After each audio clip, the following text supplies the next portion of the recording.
C'est vrai que c'était super stratégique à l'origine, vraiment, vraiment. Là. C'était vraiment, OK, il faut que je trouve une job un jour.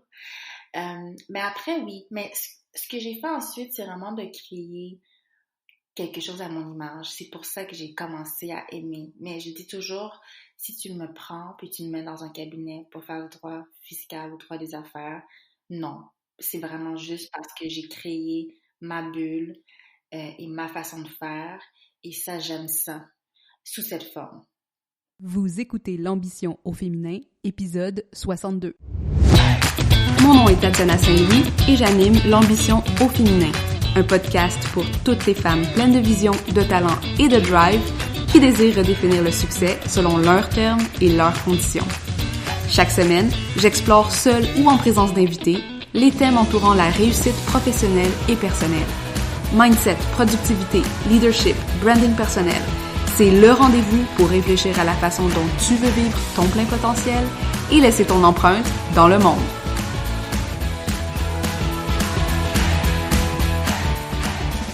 Salut les ambitieuses, comment ça va aujourd'hui? Contente de vous retrouver pour un nouvel épisode de l'ambition au féminin, toujours au rendez-vous, toujours le lundi matin pour vous donner un boost de motivation à entendre soit moi ou d'autres femmes qui vivent, dans le fond, leur rêve d'ambition et qui essayent de développer encore plus loin leur expertise, leur façon de faire.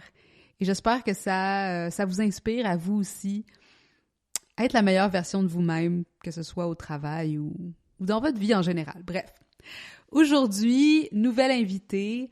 J'ai invité sur le podcast Anne-Edma Louis. Je connais Anne-Edma de sa présence sur LinkedIn. Anne-Edma, elle est avocate, elle est fiscaliste aussi. Et même si c'est un sujet qui est très loin de mes expertises et surtout disons que je lis pas là-dessus toutes les fins de semaine, mettons. Elle a une mission quand même d'aider les entrepreneurs, de vulgariser et elle fait beaucoup de création de contenu qui est notamment la raison pourquoi je la vois tout le temps dans mon feed et je trouve que son contenu est absolument, c'est de l'or, tu sais, c'est vraiment beaucoup, beaucoup de valeur qu'elle propose. Et j'ai voulu l'inviter parce que Anne-Edma travaille quand même dans des contextes assez traditionnels, on va se le dire, assez conservateurs, le droit, la fiscalité, mais elle a réussi à lui insuffler un caractère moderne, un caractère jeune, un caractère enjoué, et donc de rendre ça beaucoup plus facile et accessible, on va dire comme ça, et notamment à travers la façon dont elle a décidé de servir ses clients. Et c'est de ça que je voulais qu'on parle, elle et moi, dans l'entrevue d'aujourd'hui, soit comment est-ce qu'on peut amener notre personnalité, notre façon de faire, mais aussi nos valeurs et notre vision à des industries qui sont, on va dire, prises bien souvent dans des codes ou dans des façons de faire plutôt strictes. Et comment est-ce qu'on est capable d'innover dans ces contextes-là? Donc, un peu plus sur Anne-Edma Louis. Elle est donc avocate en droit des affaires et fiscaliste au sein du cabinet Amlea Avocat Inc., qu'elle a fondé en 2015. Son objectif, c'est d'être un brin de fraîcheur dans un domaine conservateur et donc de permettre aux entrepreneurs de se lancer en affaires, protéger leurs actifs et maximiser leurs avoirs. Depuis plus de 5 ans, elle contribue à améliorer l'accessibilité aux services juridiques en innovant dans son offre de services et en privilégiant transparence et flexibilité avec ses clients. Le caractère innovateur du cabinet a d'ailleurs été reconnu dans les médias, notamment les journaux, les affaires et l'actualité. Sans prétention et avec un ton léger, Anne-Edma partage aussi son expertise en fiscalité via son blog www.réduireSesImpôts.ca et elle donne aussi régulièrement des conférences sur le démarrage d'entreprise et la planification fiscale afin de permettre aux entrepreneurs de pleinement tirer profit de leurs revenus. Fait que si c'est pas une belle mission, ça, de pouvoir mieux protéger ses avoirs et d'aider les entrepreneurs à se lancer grâce à une bonne gestion, dans le fond, de leur charge fiscale ou de leur charge légale, je sais pas qu'est-ce qu'il y en est une. On a eu une conversation intelligente, nuancée autour de ça a été quoi, dans le fond? mettre en place ce nouveau modèle d'affaires-là?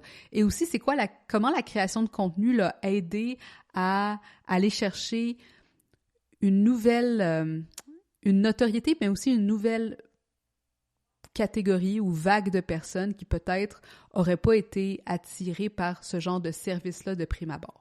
Donc, je vous en dis pas plus, je vous laisse avec Anedma et je vous souhaite une belle écoute. Salut Anedma, merci beaucoup d'avoir accepté l'invitation d'être sur l'ambition au féminin. Je suis très heureuse de t'avoir avec moi aujourd'hui. Merci pour l'invitation, c'est vraiment un plaisir également d'échanger avec toi. Alors, j'aime toujours commencer peut-être nos entrevues comme ça avec une question qui est pas tant reliée au sujet dont on va parler, mais quand même qui met la table sur un petit peu ta personnalité, qui tu es et tout ça. Puis, celle que j'ai pour toi, c'est quoi ta relation, toi, au mot ambition? Bonne question. En fait, j'ai une bonne relation avec le mot dans le sens que personnellement, j'aime toujours me dépasser. Donc, j'aime constamment pousser un peu plus loin où est-ce que je peux amener l'entreprise, comment est-ce que je peux me développer en tant que professionnelle.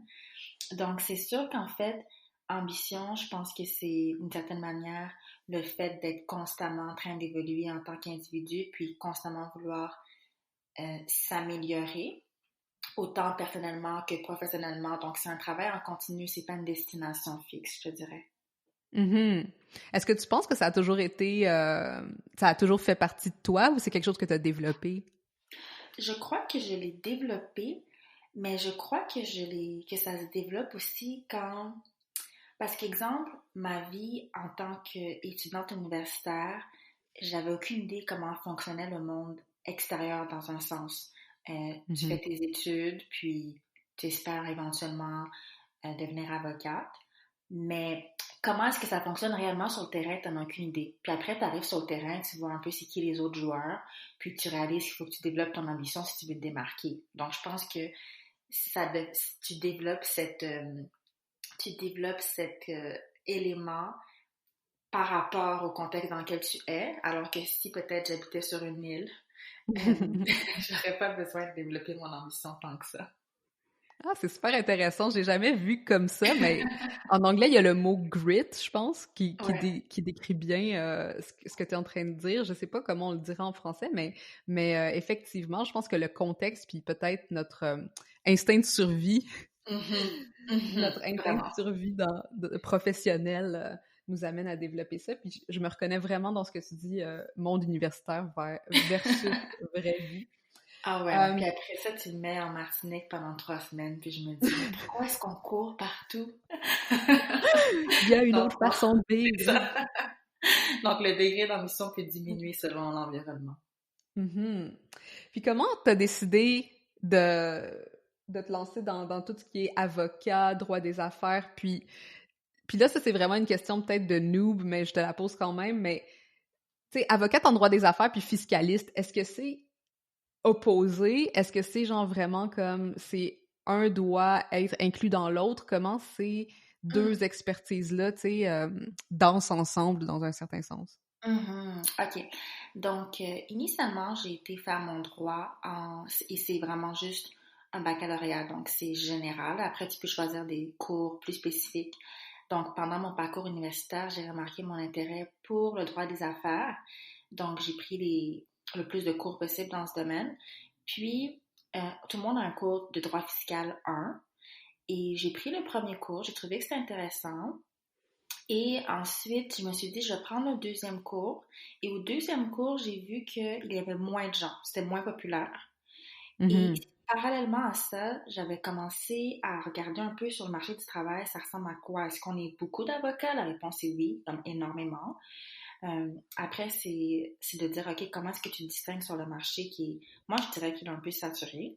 Donc, comment est-ce que tu te distingues dans un marché avec tellement d'avocats à Montréal? Il faut choisir une bonne spécialité. Donc, finalement, est-ce que le droit des affaires suffit? Potentiellement non. Mais la fiscalité semble être recherchée et plus rare.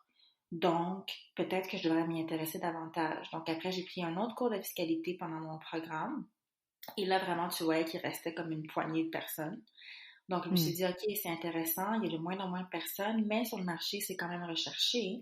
Donc, regardons un peu la maîtrise en fiscalité pour venir allier droit des affaires et fiscalité parce que finalement, c'est quelque chose qui n'est pas forcément un combo qu'on voit, mais être fiscaliste, ça court pas forcément les rues.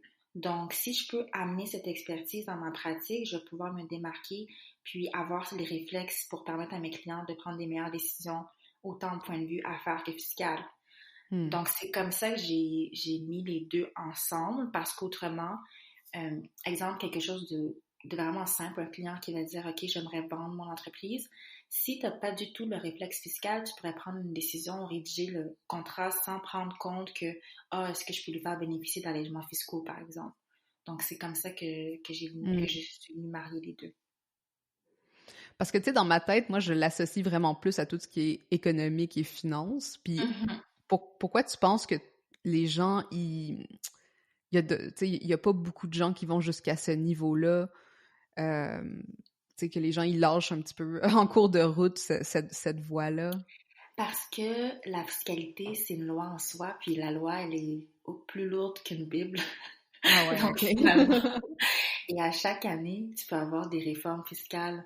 Donc, finalement, c'est constamment en évolution. Comme quelque chose que tu pouvais faire en 2017, c'est plus possible en 2018.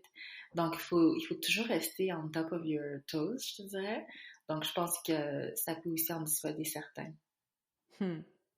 Intéressant. Fait que tu sais, ce que j'entends, c'est que c'était quand même assez stratégique, ton choix. Est-ce que tu as appris à aimer ça d'amour et de passion ou... C'est vrai que c'était super stratégique à l'origine, vraiment, vraiment. Ouais. C'était vraiment, OK, il faut que je trouve une job un jour. Mais après, oui. Mais ce que j'ai fait ensuite, c'est vraiment de créer quelque chose à mon image. C'est pour ça que j'ai commencé à aimer. Mais je dis toujours, si tu me prends puis tu me mets dans un cabinet pour faire le droit fiscal ou le droit des affaires, non. C'est vraiment Mhm. juste parce que j'ai créé ma bulle et ma façon de faire. Et ça, j'aime ça, sous cette forme. Mhm. Ouais, non, on se rejoint encore sur une autre chose parce que même chose de la stratégie de communication, de marketing dans une entreprise, je trouve ça soporifique. J'aime vraiment pas faire ça. Mais à quel moment t'as réalisé qu'il fallait que tu lances ton cabinet? Hum, Quand, quand tu fais ton droit, quand tu entres à l'université en droit, tout le monde te parle des grands cabinets, puis d'un truc qui s'appelle la course au stage. Hmm. Et en fait, j'ai été en droit parce que, tu vois, moi, je trouve ça difficile de demander aux gens de savoir quoi faire super tôt. Donc, j'ai été en droit parce que mes parents, étant des immigrants, avaient déjà une liste prédéfinie d'options pour moi. Donc, Ouais. dans cette liste, ils avaient trouvé que droit semblait comme un métier qui me permettrait d'avoir des bonnes débouchés. Donc, je me suis dit, pourquoi pas? De toute façon, tu peux faire du droit, puis tu peux pas te tromper. Dans le sens que pour moi, quelqu'un qui fait un bac en droit, ça va toujours être utile. Puis, comme pour moi, c'est correct. Donc, je me suis dit, je vais commencer avec ça. Puis, je pense que je peux me voir avocate, mais on va voir qu'il y a une chose entre euh, le choix de le faire pour étudier, puis le faire dans la vraie vie. Donc, j'ai pris cette option. Après ça, j'entre à l'université, je découvre qu'il y a des grands cabinets, qu'il y a des courses au stage, comme j'apprends tout ça à ce moment parce que dans ma famille, j'avais pas forcément d'autres personnes qui étaient avocats qui pouvaient me guider un peu par rapport à ça. Donc, deuxième année, troisième année, tu fais des visites de cabinet et tout, il y a des cocktails, puis tu découvres un peu toute cette industrie. Et je Mhm. réalise en fait que ça me fait pas forcément rêver, dans le sens que il y en a qui vont regarder Suits, puis ils vont se dire, moi, je veux travailler dans un cabinet avec mon suit, puis avec des beaux bureaux, puis c'est ça qui me fait rêver, qui est tout à fait correct. Mais en fait, moi, en allant visiter les cabinets, j'ai réalisé que, et c'est très superficiel, mais je me suis dit, il me semble que ça doit pas être confortable de porter un suit à longueur de journée, puis être dans un contexte aussi comme, que je sais pas comment dire, mais tu sais, un contexte où tout est parfait autour de toi, tu as le bureau en marbre et tout. On dirait que Hmm. je me voyais pas être moi-même dans ce contexte. Donc, je me suis dit, OK, donc finalement, ce ne sera pas forcément ça la voie que j'aimerais prendre. Mais après, j'ai pas forcément d'entrepreneur dans ma famille, donc je savais pas si j'avais cette fibre en moi non plus. Et finalement, quand j'ai terminé le barreau, après avoir fait le bac, donc tu fais le barreau pendant l'école du barreau pendant 4 mois, après tu fais l'examen, après il faut que tu trouves ton stage du barreau. Donc là, j'ai commencé à chercher un stage et en même temps, j'ai commencé à regarder sur Internet pour voir quels sont les modes de pratique alternatives, comme qu'est-ce que les gens font, est-ce que je peux trouver un modèle quelque part pour m'inspirer. Et finalement, j'ai trouvé cette avocate aux États-Unis qui me ressemblait dans le sens qu'elle était afro-américaine. Puis c'est pas toujours évident de trouver des avocats issus des minorités visibles qui sont visibles sur Internet. Et elle, je l'ai trouvée et elle était à son compte avec les entrepreneurs et très terre à terre, très généreuse du contenu, comme un peu je fais avec mes capsules. Et là, je me suis dit, je pense que j'ai trouvé ce que j'aimerais faire et comment j'aimerais le faire. Et c'est là que ça a été un déclic. Après, j'ai trouvé mon stage dans mon domaine, mais à ce moment, je savais déjà que par la suite, dès que possible, je voulais partir à mon compte. Wow, c'est super intéressant. Puis je trouve ça cool aussi que, ben en fait, c'est pas mal pour ça aussi que je t'ai remarqué parce qu'il y avait vraiment tout ton contenu que tu fais sur LinkedIn notamment, ton blog, puis aussi le fait que tu aies cette volonté d'éducation qui est quand même pas pas très développée dans des industries un peu plus Mhm. traditionnelles où, tu sais, le savoir est comme gardé Absolument. derrière les portes en marbre, comme tu dis. Puis, Vraiment. Fait que, tu sais, je trouve ça cool que la création de contenu est venue ouvrir cette voie-là pour toi.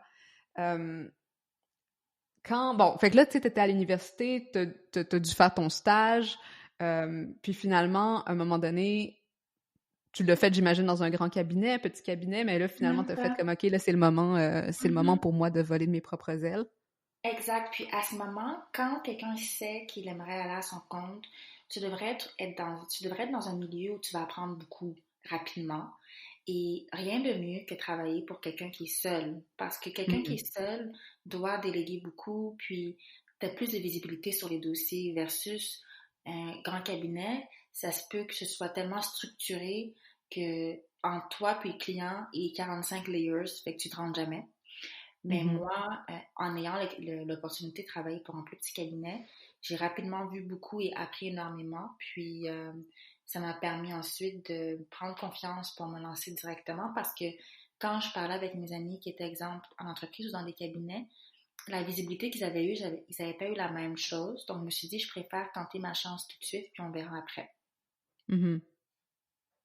Puis au niveau de ton offre de service, tu sais, quand tu as développé ton modèle d'affaires puis tout ça, est-ce que ça a été plus du essai-erreur au début ou tu avais vraiment identifié des choses que tu voulais absolument, que tu tenais mordicus à faire différemment, puis ça a été comme la base à travers laquelle tout s'est construit? Mhm.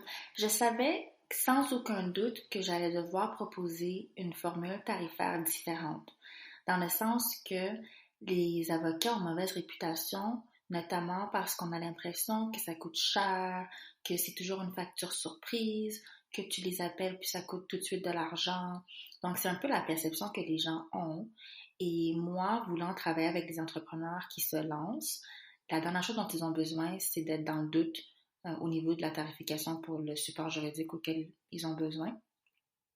Donc, ce que j'ai proposé d'emblée, c'est de faire les choses différemment avec des banques d'heures, des forfaits prédéfinis.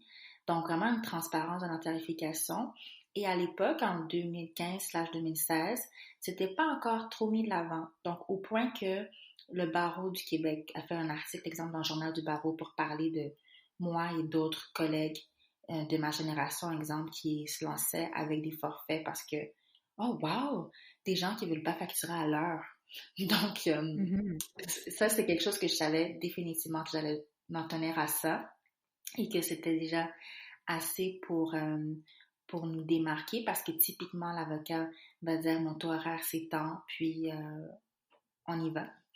Donc, Mhm. ça, c'est l'élément vraiment essentiel.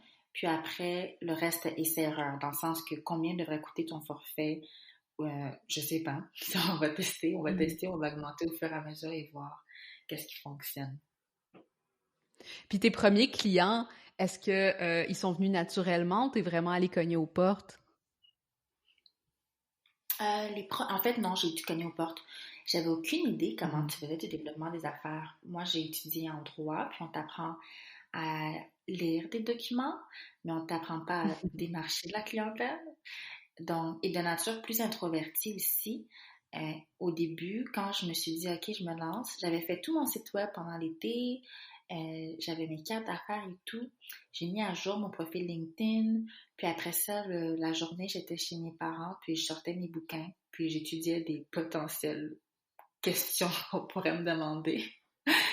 Et Mhm. là, mon conjoint à l'époque, on habitait tous les deux chez mes parents, puis il rentrait le soir après le travail, puis il me dit, mais qu'est-ce que t'as fait? Puis je dis, ben, je lisais, si jamais quelqu'un me pose telle question, puis il me dit, mais il n'y a même personne qui va te poser la question. Personne ne sait que tu existes en ce moment en tant que professionnel à ton compte.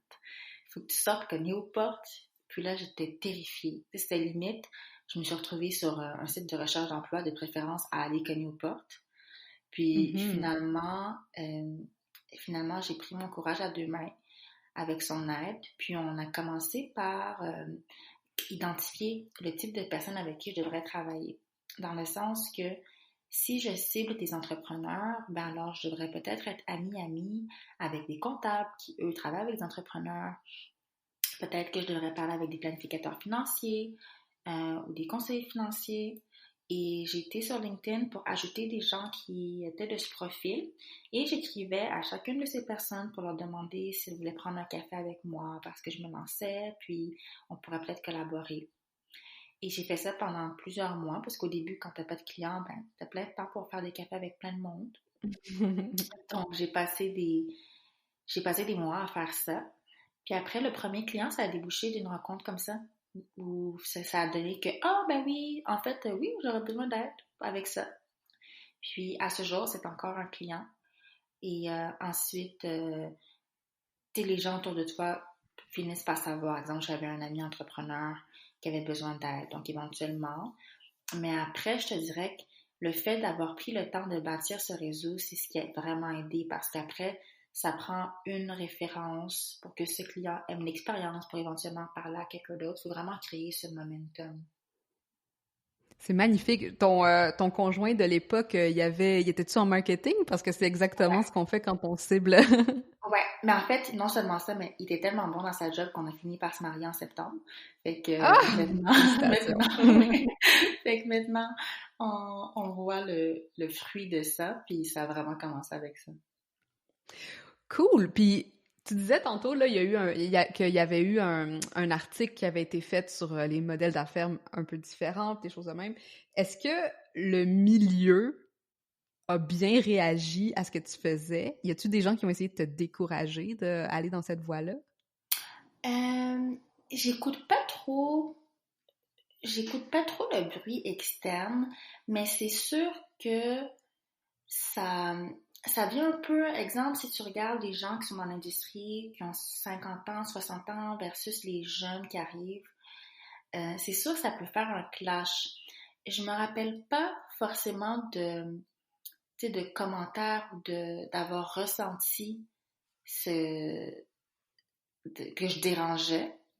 Mais c'est sûr que le modèle que la génération comme la mienne et les autres qui partent en même temps, parce qu'en même temps, il y a eu quand même deux, trois cabinets en 2015-2016 que j'ai identifiés avec moi qui se sont lancés avec ce modèle.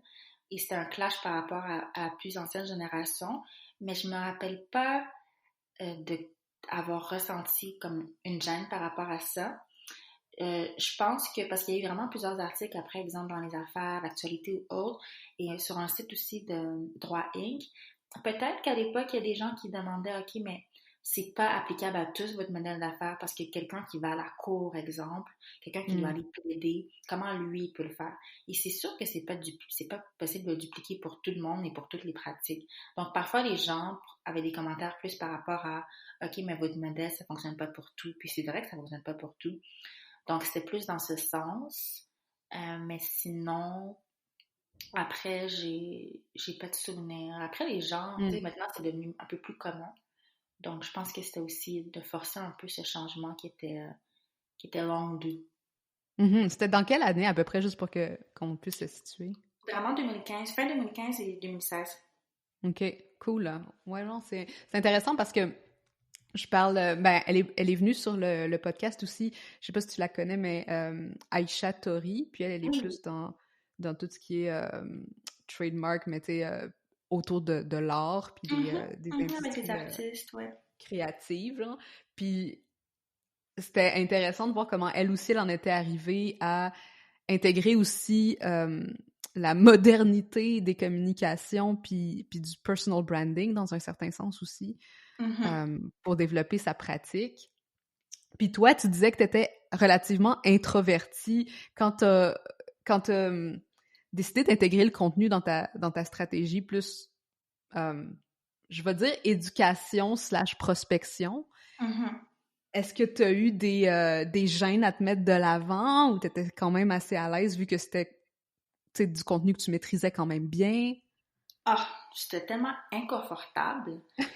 Au début, à l'époque, les gens lisaient encore, hein. Donc, je commençais avec des articles sur LinkedIn, les gens lisaient. Mais la première fois que j'ai publié un article sur LinkedIn, je me suis déconnectée de LinkedIn pour toute la journée. Je me suis dit, soit de un, le contenu va mourir, puis je vais avoir un like, puis comme, oh mon Dieu, j'ai un like. Mais dans ma tête, c'est comme si t'as un like, tout le monde a vu que t'as un like, mais finalement, si t'as un like, personne n'a vu ton contenu non plus. Mais, mais j'avais comme l'impression que, oh mon Dieu, on va voir que personne interagit avec. Ou quelqu'un va me dire que c'est de la merde ce que j'ai dit, puis que je me suis trompée sur quelque chose.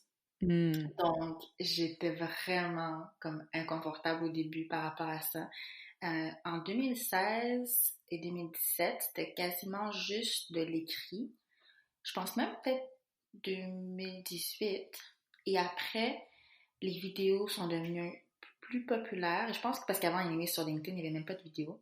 Fait que quand les vidéos ont commencé à arriver sur LinkedIn, encore mon conjoint, il m'a dit, OK, je pense que tu devrais maintenant transitionner vers les vidéos.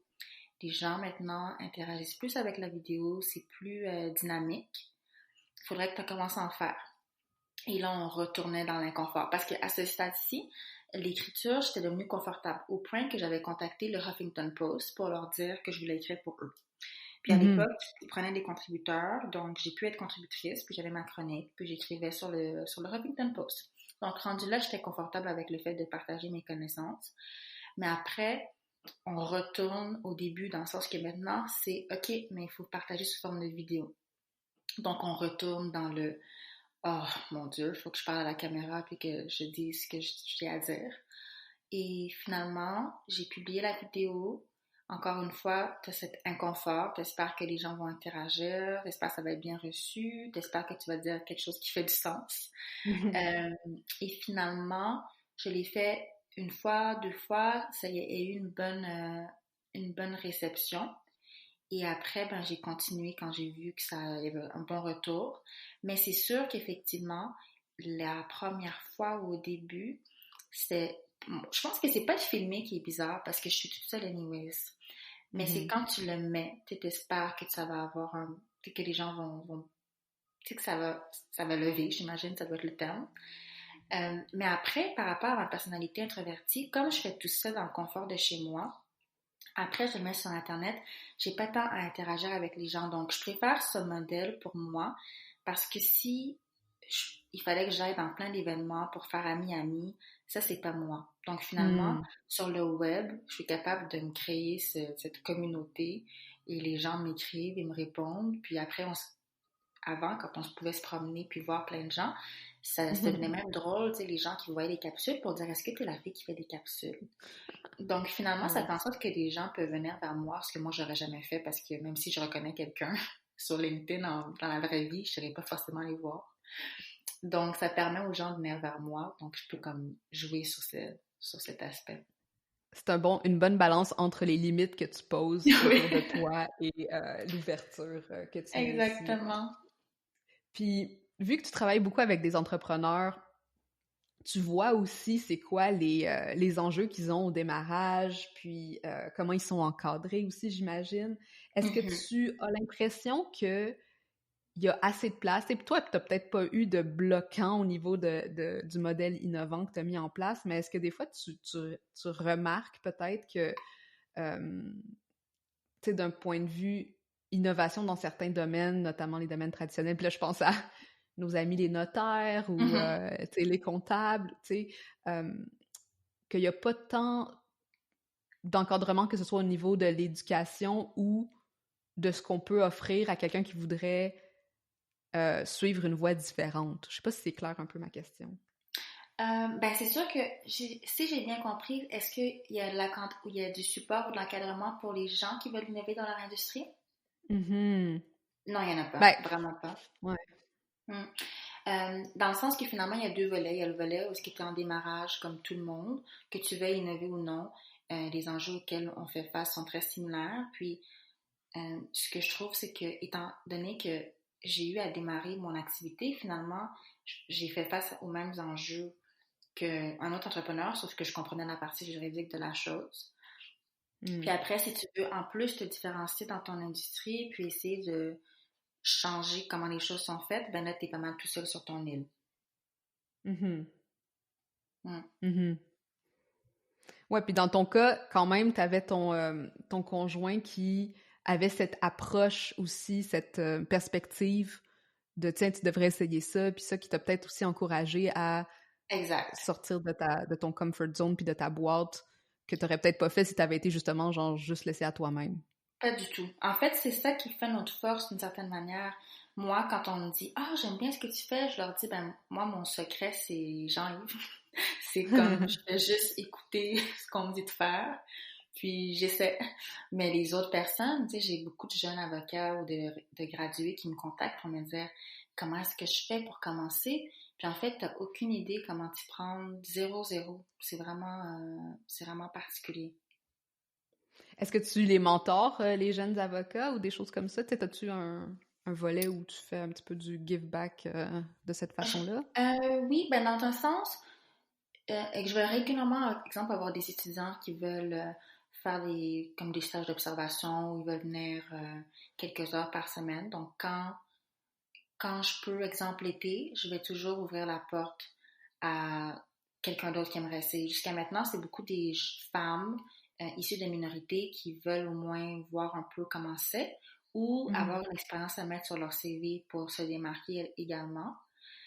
Puis après, je vais avoir des gens qui vont m'écrire pour un appel, un 30 minutes au téléphone et autres. Donc, oui, parce que quand je me suis lancée, j'avais même pas... Ben, parce que le truc, c'est qu'il y a plein d'avocats à Montréal, mais il faut aussi qu'ils soient sur Internet. Donc, moi, quand je me suis lancée, j'avais pas quelqu'un à Montréal que je pouvais dire «Ah, j'aimerais faire quelque chose qui est similaire à elle». Tu sais, j'avais pas ça. J'ai dû trouver quelqu'un au fin fond des États-Unis. Donc, quand je peux, je redonne ce que j'ai pas eu. Ouais, non, c'est... Puis j'imagine que quand tu fais partie aussi d'une minorité visible, tu sais, on dit tout le temps, ah ben là, ils vont voir ton nom, puis, tu sais, le fait de devoir se rendre visible sur Internet aussi, c'est un autre step, j'imagine. Aussi, puis tu te fais remarquer encore plus d'une certaine manière, tu sais. Mhm. Ouais, puis il faut assumer Ouais. cette nouvelle spotlight sur toi-même soudainement qui peut-être est pas c'est pas nécessairement. Tu sais, je pense qu'il y a beaucoup de gens qui vont se bloquer cet accès-là parce que peur de justement cet inconfort que ça pourrait créer, surtout au début, d'avoir les yeux rivés sur toi. Absolument, parce que finalement, en fait, ben, il faut que vraiment que tu crées un détachement par rapport à ça, mais c'est sûr que être visible, c'est inconfortable d'une certaine manière. Tu sais, je peux comprendre que la majorité des gens ne le soient pas, parce que être Mhm. visible, c'est être visible positivement, mais c'est être visible à la critique aussi. Puis, en fait, tu te fais connaître auprès de davantage de personnes, donc c'est sûr que c'est pas. Je peux Mhm. comprendre, en fait, définitivement. Mais c'est aussi nécessaire, selon moi, en 2021, si tu veux percer comme à la hauteur de tes ambitions. Parce qu'après, tu peux toujours réussir. J'ai une amie avocate, elle n'est pas sur Facebook, puis elle n'est pas sur LinkedIn, puis c'est très correct. Ben, elle est sur LinkedIn, mais elle l'utilise à peine. Hier soir, on se parlait, puis elle essaie de mettre à jour son profil. Fait elle peut Mhm. aussi très bien faire sa vie, être occupée. Mais quand je pense à la hauteur des objectifs que je veux atteindre, j'ai pas le choix de me mettre sur le front line, puis d'y aller. Nice. C'est une belle fin pour notre entrevue d'aujourd'hui. Je vais te poser une dernière question, peut-être plus d'ouverture, dans le sens, si tu avais un conseil à donner à celles qui évoluent dans un contexte plus traditionnel puis qui s'y sentent pas bien, tu sais, comment est-ce que comment approcher leur idée ou peut-être leur intuition qu'il y a quelque chose qui peut changer? Comment s'entourer des bonnes personnes? Tu sais, t'aurais-tu quelque chose à leur dire? Excuse-moi, juste reformuler la question. Est-ce que c'est quelqu'un qui aimerait se démarquer dans son industrie, mais qui n'est pas sûr comment s'y prendre?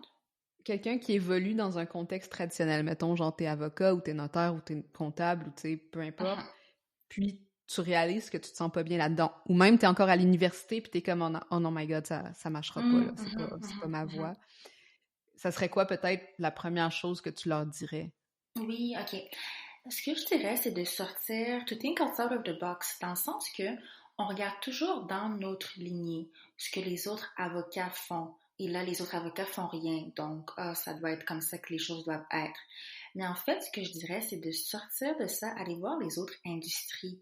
Qu'est-ce que les gens font dans des domaines complètement différents, comme les entreprises technologiques ou les entreprises de... C'est juste autre chose complètement. Qu'est-ce que les autres font pour se démarquer? Comment est-ce qu'ils se font connaître? C'est quoi le milieu de travail? Qu'est-ce qu'il y a à l'extérieur? Et comment tu peux aller prendre un peu de ce qui se fait ailleurs et l'intégrer dans ton modèle? Moi, ce que je dirais, c'est que finalement, ça a donné que j'ai trouvé quelqu'un de mon industrie qui faisait les choses différemment, mais en étudiant davantage le personnage, je réalise que ses techniques ou sa façon de faire étaient beaucoup plus connues dans d'autres domaines, comme le content creation ou give, que Gary Vaynerchuk dit toujours. Ben ça, ce sont des choses qui existent pour plein d'industries que des gens mettent en application, mais pas dans le domaine juridique. Donc, finalement, il faut sortir, aller voir ce que les autres font. Moi, exemple, j'avais lu le livre Give, de... je sais pas comment ça s'appelle Give, mais anyway, c'est sa phrase. J'avais lu son livre. Et dans son livre, il disait comment des gens comme des notaires, des comptables ou autres, comment est-ce que vous pourriez vous démarquer? C'est comme, donne tellement de contenu que tu vas être la personne clé dans ton industrie. Et ça, c'est pas un réflexe que notre industrie aura. Donc, il faut vraiment sortir, aller voir ce qui se fait ailleurs et l'amener dans ton domaine. Et également, la deuxième et dernière chose que je dirais par rapport à ça, c'est que s'il y a un inconfort où tu n'es pas sûr que tu es dans la bonne industrie par rapport à ce que tu aimerais accomplir, je pense que le problème, c'est pas l'industrie. Je pense que c'est correct de prendre la route, comme exemple, un emploi traditionnel comme avocat. Mais après, c'est d'identifier tes forces et tes faiblesses et de créer ton emploi autour de ça, finalement. Comme il y a des choses que j'aime pas faire, mais après, OK, je vais aller chercher des gens dans mon équipe qui, eux, peuvent le faire. Et de cette manière, tu finis par créer ton emploi de rêve. Magique. J'aime beaucoup cette conclusion. Ça correspond à 100% à ma vision des choses. Il y a beaucoup de essais-erreurs dans notre vie professionnelle, mais éventuellement, on trouve une voie, on trouve comment mettre les pièces du puzzle ensemble. Puis je pense que quand on en arrive là, il n'y a rien de plus satisfaisant. Anedma, merci beaucoup, beaucoup, beaucoup pour ta présence. Comment est-ce qu'on peut te suivre, te lire? Est-ce qu'il y a des choses qui s'en viennent, que ce soit au point de vue contenu ou pour ton entreprise? Bien, merci. Tout d'abord, merci pour l'échange. C'était vraiment intéressant. Ça me ramène à mes premiers jours. Pour me retrouver et voir qu'est-ce qui s'en vient pour moi, sur mon site amelialegal.com, j'ai en ce moment un kit pour entrepreneurs qui est disponible.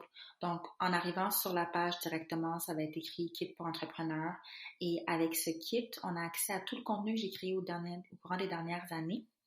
Et en même temps, ça permet à ceux qui sont inscrits pour le kit d'également recevoir les prochaines invitations à mes webinaires qui auront lieu fort probablement mi-février, fin février.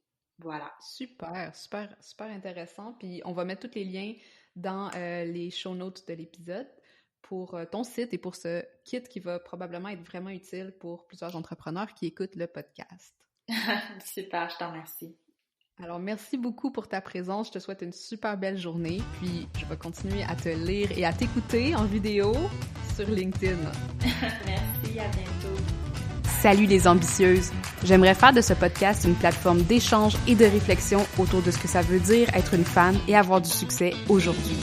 Si tu connais une femme dont le parcours inspirant aurait intérêt à être partagé, ou si toi-même pourrais nous outiller grâce à ton expertise ou ton expérience, rends-toi sur mtamarque.com/invité pour m'envoyer les détails.